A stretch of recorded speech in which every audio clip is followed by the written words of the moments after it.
So I started a week of no this week because sometimes I have a hard time saying no, whether it be to myself, to other people, to invitations, to a lot of different things. And I think part of that is procrastination.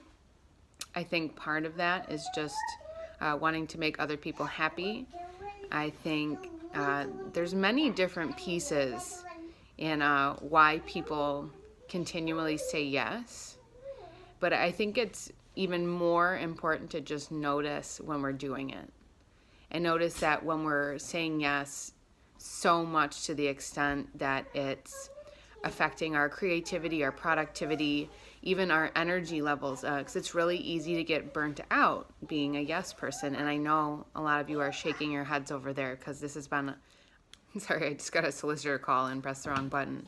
But this has just been a really big topic lately, and I think it's important for people who wear many hats just to be able to recognize it. This is Rosie. She's one of my hats. But so the whole reason that I'm talking right now is because my mantra in my Empowered Life Planner for every single day this week is no. And it's also one of my goals. And for a lot of us, that just looking at that can seem like a really selfish thing. Whoa. It's really self-centered, or not focusing on other people, or whatever that may look like. But I just want to put this reminder out there that it's the least selfish thing that we can do, is because we all know what it's like to pour from an empty cup, and it's shitty.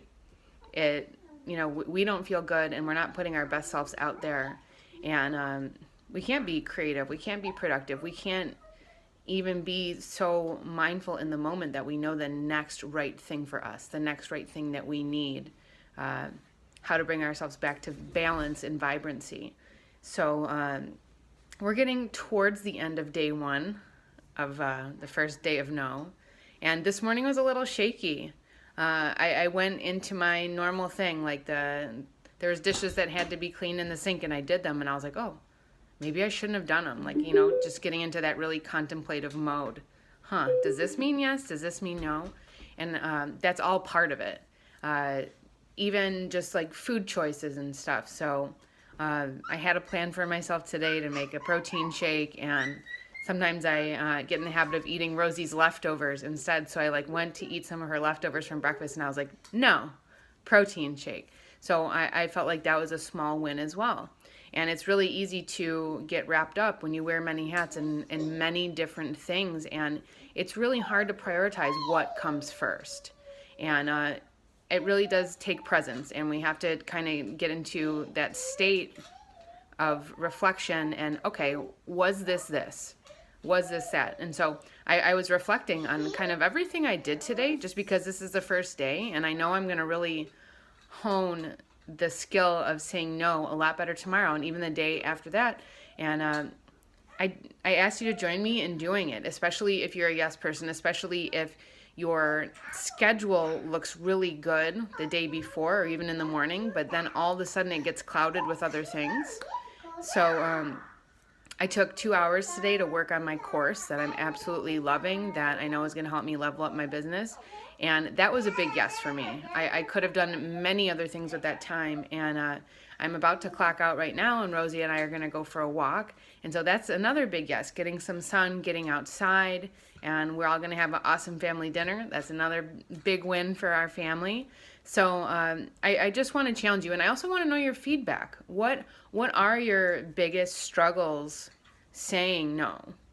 What makes you want to say yes to you? And maybe even how can I support you in helping you do that? Because I'm here because I want to show up for myself, and I also want to show up for you, not because I'm the person who knows every single thing about every single thing, but we teach the things that we need the most. And every time I spend time with you, every time I spend time with a client, every time I do a lunch and learn or group coaching, I feel like I'm the one that gets the good stuff. I feel like I'm richer when I leave. So I'm definitely here to support you just as much as I'm trying to support myself. So thanks for listening.